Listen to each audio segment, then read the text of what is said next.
नमस्कार साथियों, मैं आचार्य रमेश धस्मान आपका स्वागत करता हूं मेरे इस वीडियो चैनल जिसका नाम है ज्योतिष दृष्टि। साथियों, आइए शारदीय नवरात्रों का आनंद हम सभी ले रहे हैं। आप सभी भी दिन प्रतिदिन भगवती का ध्यान करते करते नई स्फूर्ति, नई ताकत को अपने जीवन के अंदर संचारित कर रहे होंगे। साथियों, इन दिनों के अंतर्गत माँ भगवती का जितना भी ध्यान किया जाए उतना ही कम है। आनंद की प्रतिभूति होती रहती है और माँ जगदम्बा शक्ति स्वरूपा है। आपको हर प्रकार से लाभ देने के लिए हमेशा तत्पर रहती है। आइए चौथे सोपान में चलते हैं। चौथे सोपान में जब कंस ने वसुदेव देवकी के 6 पुत्रों का वध कर दिया, देवकी और वासुदेव का विवाह कंस की सानिध्य के साथ में हुआ। लेकिन उसी समय आकाशवाणी हुई कि हे कंस, जिस देवकी और वसुदेव को आप इतने हर्ष से लेके जा रहे हैं, इनका 8वां पुत्र आपकी मृत्यु का कारक बनेगा। कंस मन ही मन सोचने लगा कि मैं क्यों न ऐसा कार्य करूं, इनका भी वध कर दूं। तब विदूषकों ने, ज्ञानियों ने कहा कि आप बहन के मृत्यु का पाप क्यों लेना चाहते हैं, आप इनको बंधक बना दीजिए और जैसे जैसे इनकी संतान होती रहेगी ये संतान आपको देते रहेंगे। कंस ने उनकी बात मान ली और देवकी को और वासुदेव को अपने कारावास में डाल दिया।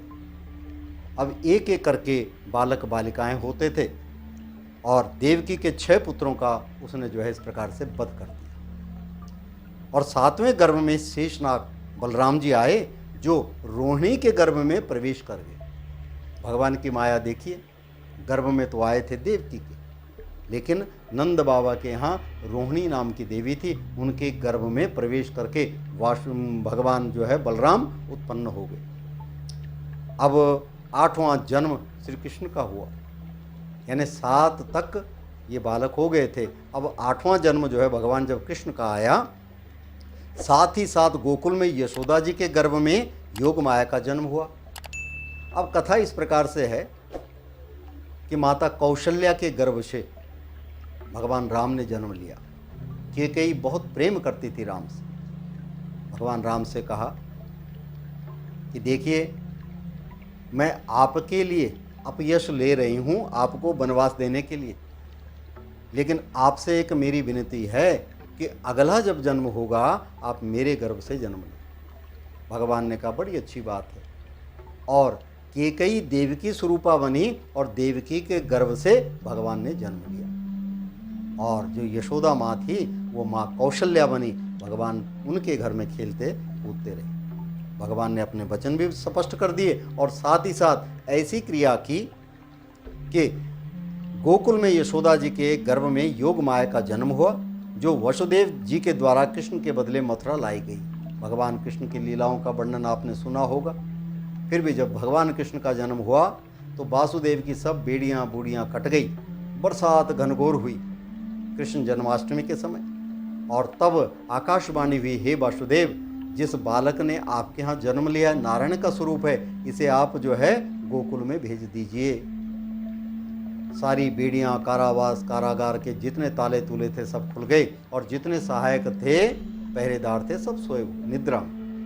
उस समय योग माया ने अपनी निद्रा के द्वारा, अपनी माया के द्वारा उन सभी को सुप्त कर लिया।